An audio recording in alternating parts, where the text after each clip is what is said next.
It's unreal, really. It's no wonder states are fed up. Others, like Montana and Iowa, have also lifted their mask mandates, and I'm sure Florida is not far behind.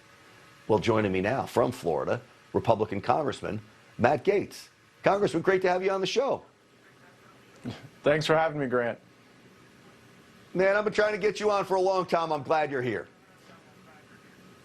No, I appreciate it, and we're grateful that states like Texas and Mississippi are following the Florida model, because here in the Sunshine State, we hope to be a beacon to those who yearn for freedom, and we think that our example is the right one. We've put our students first, our businesses first. We've allowed people to go to church, and we also didn't make some of the dumb decisions they made in blue states like New York, where they were infecting people in the nursing homes with coronavirus, and now there's a question about whether or not that was to please political donors rather than to do the right thing by our citizens. And, you know, we've got this coronavirus response bill, Grant, and it's a total joke. It does almost anything except respond to the coronavirus. It spends hundreds of millions of dollars with globalist organizations. It even spends money here at home on Native American language preservation. I guess those could be useful things, but they don't belong in the coronavirus response. And the whole deal,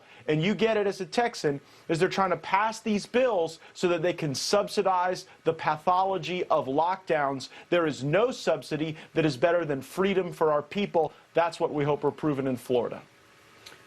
All right, so it is clear to all of us now that the swamp is back. You just spelled out the reasons why. I'm getting word now that earmarks are going to be a big thing. Everybody knows you got a pet project, you stick it in a bill, they'll give you some money, and they're even talking about earmark panels. That will make whoever is on that earmark panel is going to be the most powerful congressman in Washington.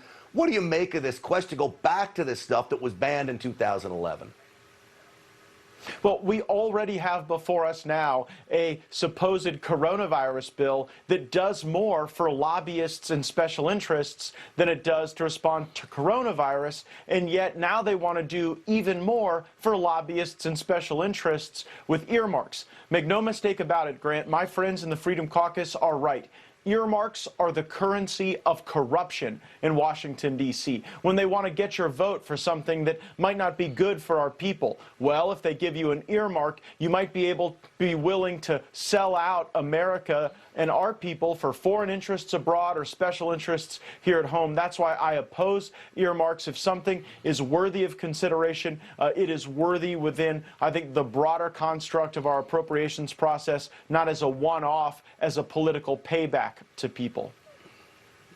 You know, Congressman, it's amazing to me we're talking about earmarks, right? They were basically banned in 2011. A couple members of my team, young people, they didn't even know what earmarks were, which is a great thing. You know, here I hear earmark and I go ballistic on it. But this is back to remind people, bridge to nowhere, these kinds of things, not good for Washington, but this is what you get when Democrats have complete control.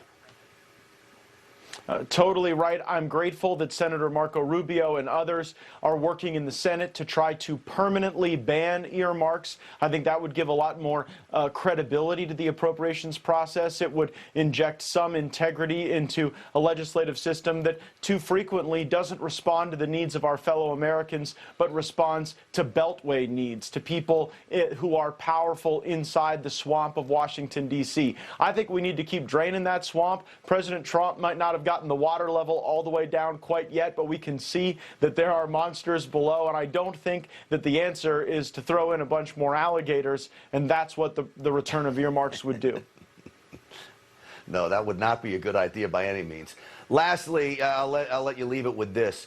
What are you doing to push back against this? You know, we're so at the mercy of the Democrats with them with the Senate and the House and, of course, the White House. What do you do, and what are you telling your constituents? I'll give you 30 seconds if you can.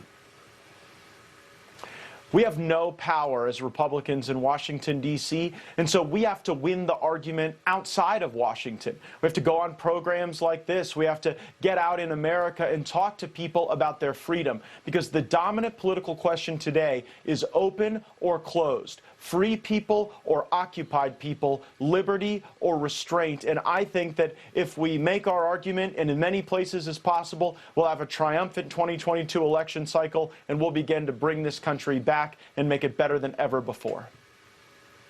Well, you and I are on the same page on that one, Congressman. You know, information is very, very powerful, and when you inform people, educate them about the things that we're for, I think that's going to play out great in the future. Congressman Matt Gaetz, great to have you on. I hope you come back soon. Absolutely. Thanks, Grant. This is Congressman Matt Gaetz. If you liked that video, make sure you like and subscribe to our YouTube channel, follow us on social media, and join us on our daily podcast, Hot Takes with Matt Gaetz, on your favorite podcast listening platform.